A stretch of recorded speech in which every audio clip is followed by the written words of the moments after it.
Olá, seja muito bem-vindo ao programa Entrevista Coletiva. Hoje nós vamos conversar com o deputado estadual Rafa Zimbaldi, ele que é do PSB. Vamos perguntar para ele se ele é mesmo pré-candidato à Prefeitura de Campinas e muitas outras questões também para saber como está o trabalho dele lá na Alesp. Deputado, seja muito bem-vindo. Obrigado, Marcos. Obrigado, Felipe, pela oportunidade. Todos os telespectadores que nos assistem aqui. É um prazer estar aqui na Band e um prazer poder ter essa oportunidade de falar um pouco aqui sobre os nossos 100 dias de mandato. E aqui completando a bancada, Felipe Pereira. Seja bem-vindo, Felipe. Oi, Marcão, muito obrigado, viu? Agradeço a companhia aqui também no Entrevista Coletiva. Marcão, já vou emendar logo na primeira pergunta.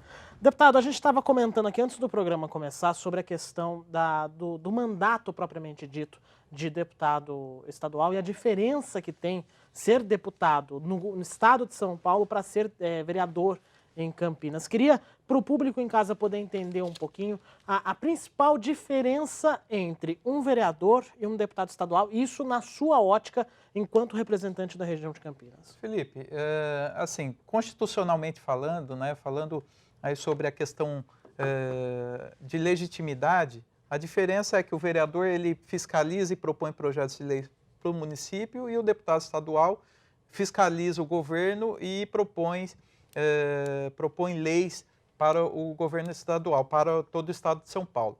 Né? Mas a maior diferença que nós tivemos aí foi exatamente a amplitude do nosso mandato, a amplitude a proporção que nós tomamos. Né? Eu estava dizendo aqui de quando nós resolvemos um problema, você acaba resolvendo um problema mais macro, né? De um município inteiro, uma problemática de um município todo, né? Sendo que você faz esse contato entre prefeituras e governo do estado, você tem condição de fazer uma cobrança muito maior ao governador, ao secretário de estado, né? Nós estamos num estado bastante rico, que tem bastante condição, e um estado que muitas vezes, olhando os mandatos passados, as administrações passadas, se investiu muito pouco nos municípios. E hoje o que nós precisamos, e o que eu tenho trabalhado, defendido como pauta, é uma gestão mais municipalista.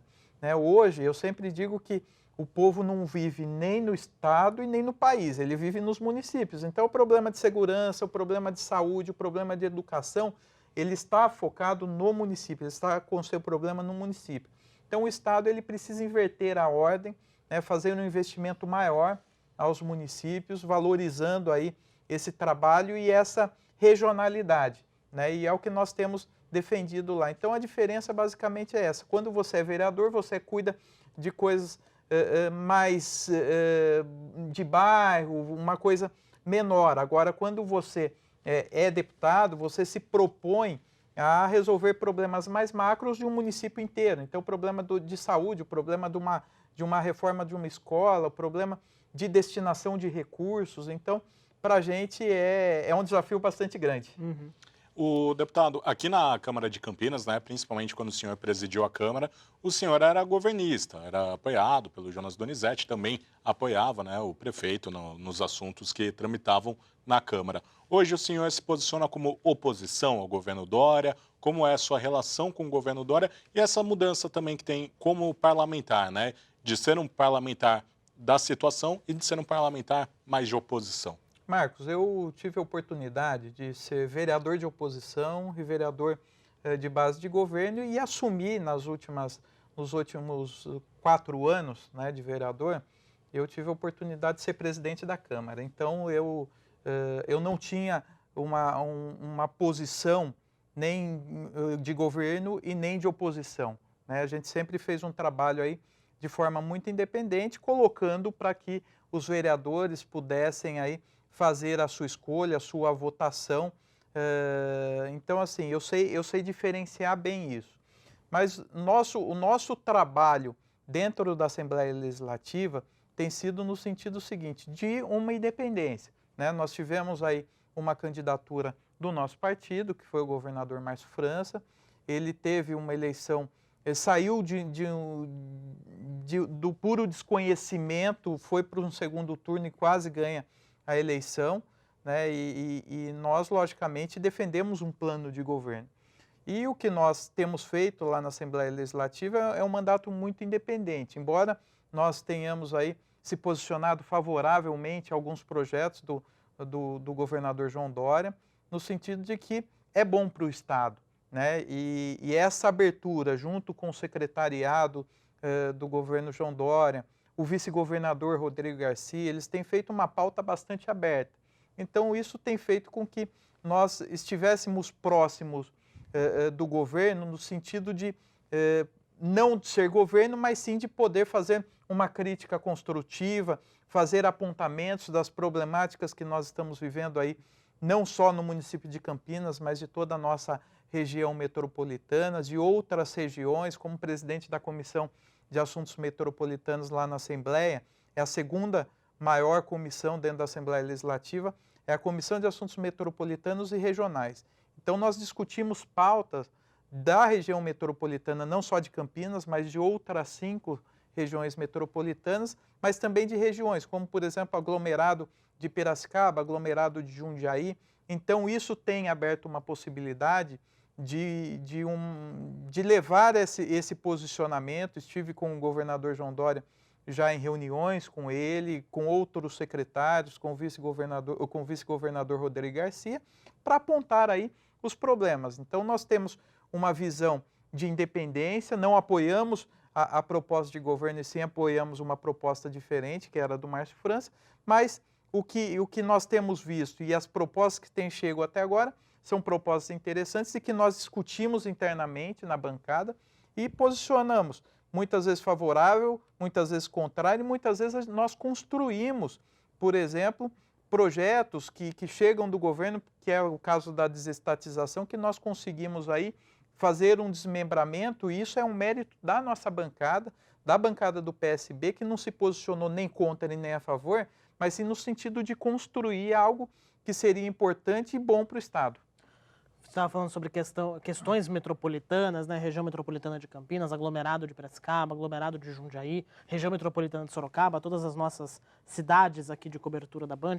Bom, Rafa, de uma forma mais sucinta, digamos assim, o que nós temos previstos para essas regiões que você também trabalha em alguma forma? O que está debruçado nesse momento?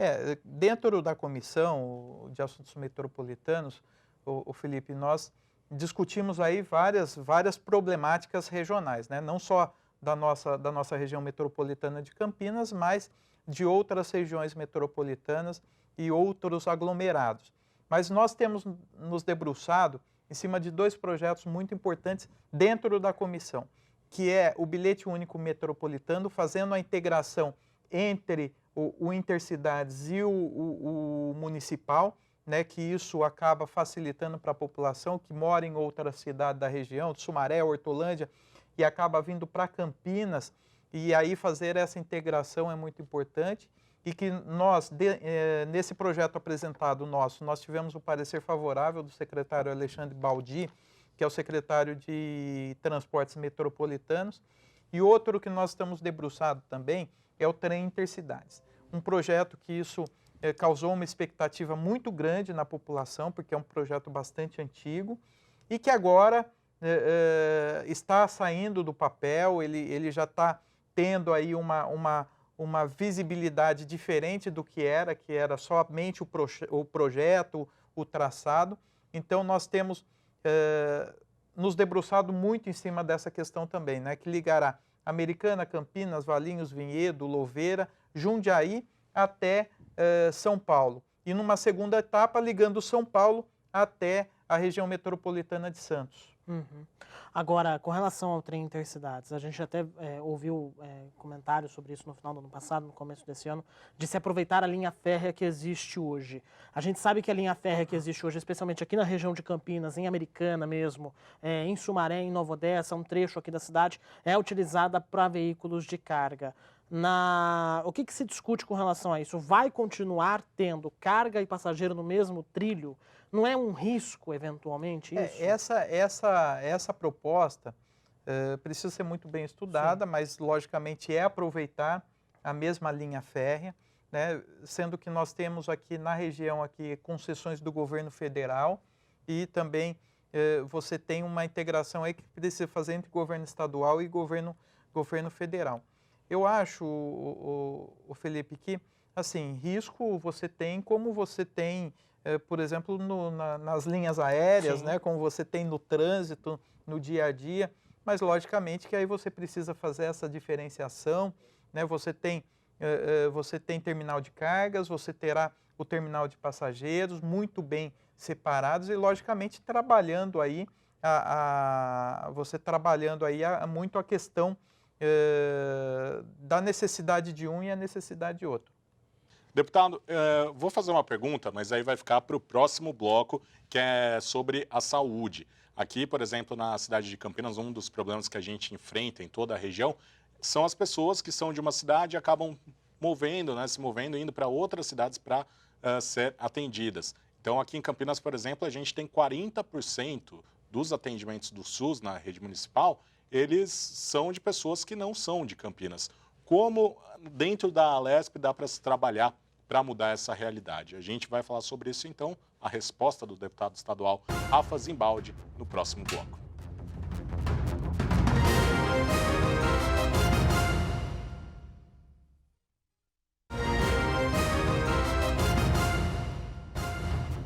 Estamos de volta com o programa Entrevista Coletiva, hoje recebendo o deputado estadual Rafa Zimbaldi, do PSB.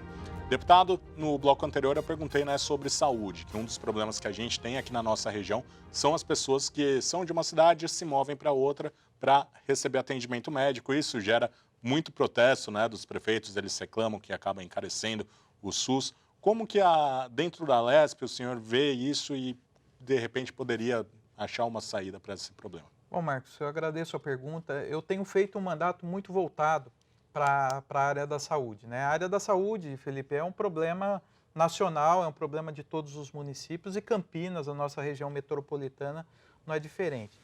Só que com uma questão a mais, né? A nossa região metropolitana, ela concentra os maiores e melhores hospitais, né? Hoje, todos os hospitais aqui da nossa região, alguns que são referências, inclusive mundiais, que é conhecido fora do Brasil, e nós temos atendimentos hoje dos mais variados. Você tem um hospital, que é o Mário Gatti, que é um hospital mais municipal, que tem um atendimento mais municipalista dentro da população de Campinas, e você tem, por exemplo, PUC, Unicamp, Boldrini, Sobrapar, maternidade, que você abrange um atendimento muito mais regionalizado, né? Então, eu tenho feito um trabalho buscado investimentos, né?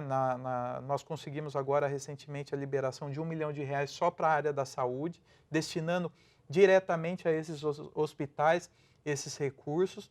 Nós temos feito um trabalho também, por exemplo, da ampliação do Hospital Mário Gatti, ali ao lado, que é uma área do Ciretran, do antigo Ciretran. Nós estamos trabalhando isso junto ao governo do estado para fazer, né, o Centro de Referência Infantil Dr. Mário Gatinho, né, que vai ser um trabalho específico às nossas crianças, né? Nós temos feito também um trabalho junto ao CAISM, a própria Unicamp.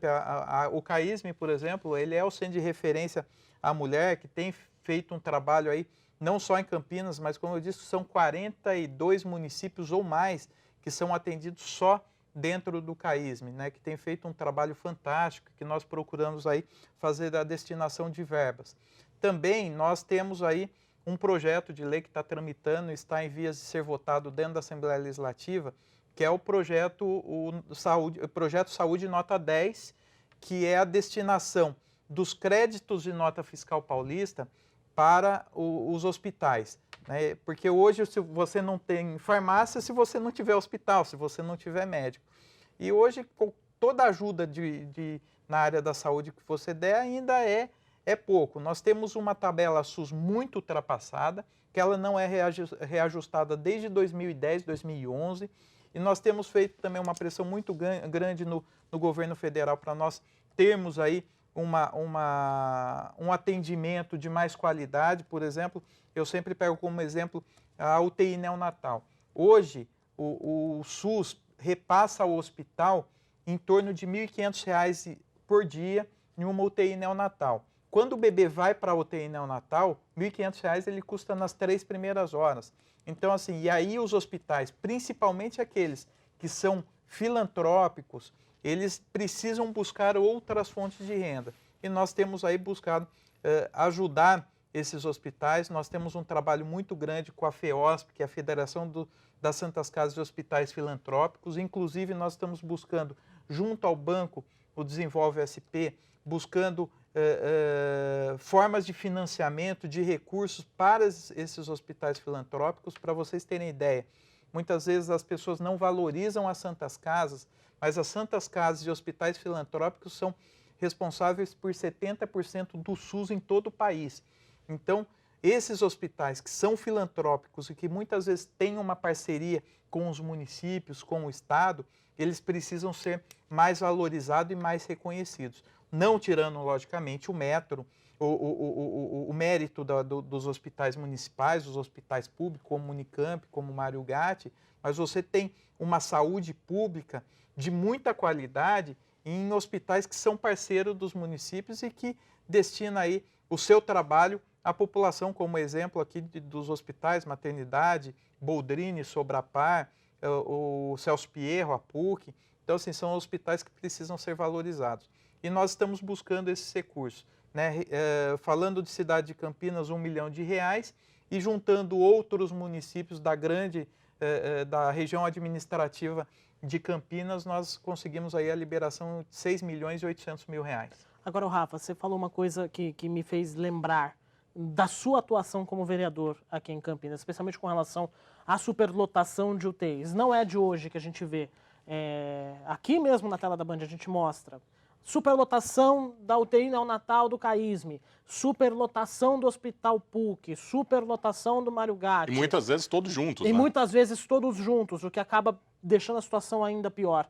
Na Alesp, o que pode ser feito, talvez para tentar lutar a favor do reajuste da tabela SUS ou até mesmo contra a superlotação? O que pode ser feito? O que tem sido feito? Quando você tem o problema de superlotação, você precisa ir no foco principal, né, Felipe? Porque quando você não tem uma saúde básica funcionando, ou seja, a pessoa vai no posto de saúde, não tem médico, não tem remédio, o que ele faz? Ele vai para pronto-socorro.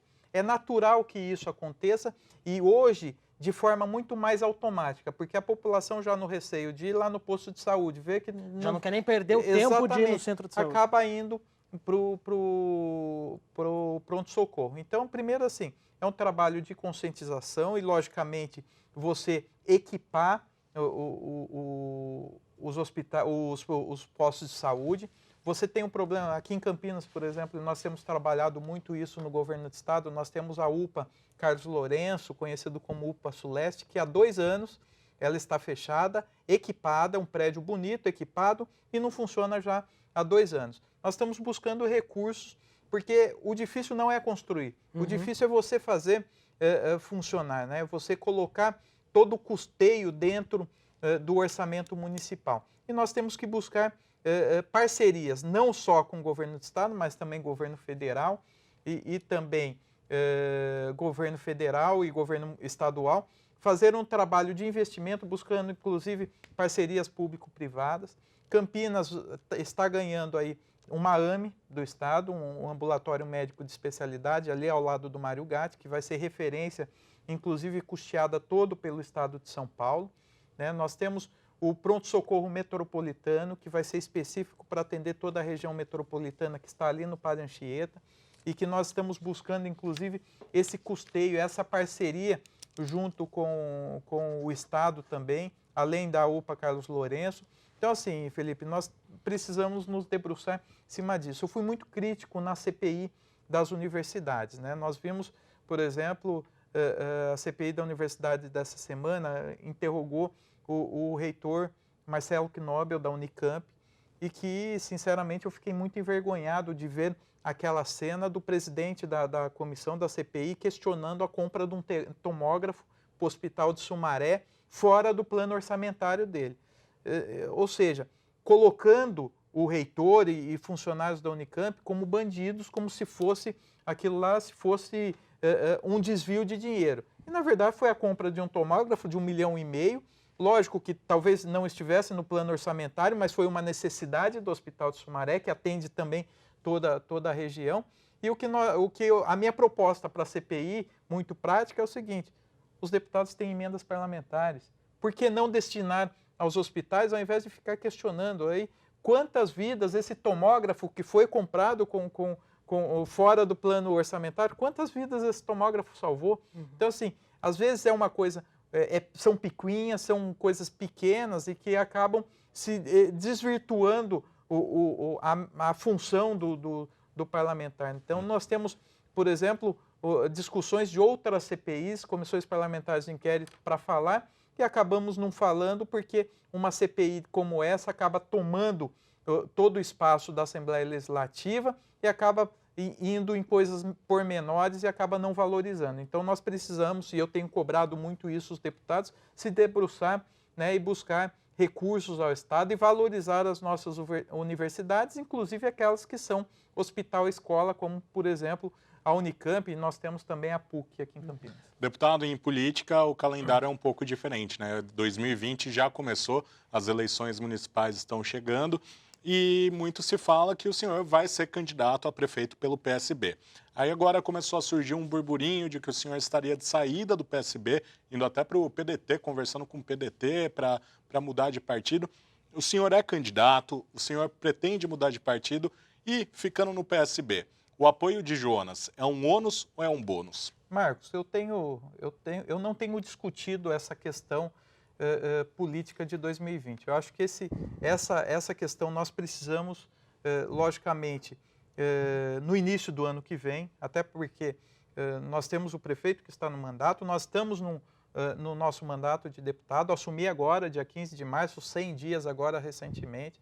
Eu estou muito dedicado ao nosso mandato, buscando aí recursos, buscando trabalhar pela nossa região. Então, não tenho se discutido candidatura a prefeito, não tenho colocado a minha candidatura a prefeito internamente dentro do partido. O que eu tenho feito é me dedicado mesmo ao mandato.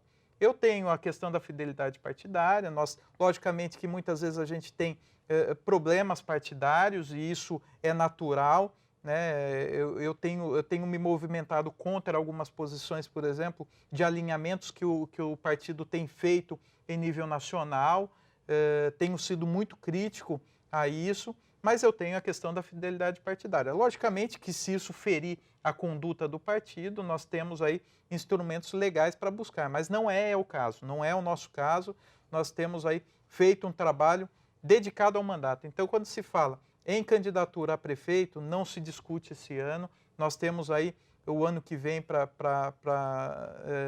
discutir isso, logicamente que respeitamos outros partidos que têm discutido isso, mas eu acho que o momento de discussão sobre sucessão municipal, sobre eleição de prefeitos, de vereadores, tem que ser o ano que vem. Até porque o calendário agora ele é mais curto, então são 6 meses antes das eleições, né, filiações partidárias, composições. Então, assim, é importante que nós nos voltemos ao nosso mandato, aquilo que nós fomos eleitos, né, porque se a gente adianta uma discussão, a gente saiu de uma eleição agora, há pouco, é o final do ano.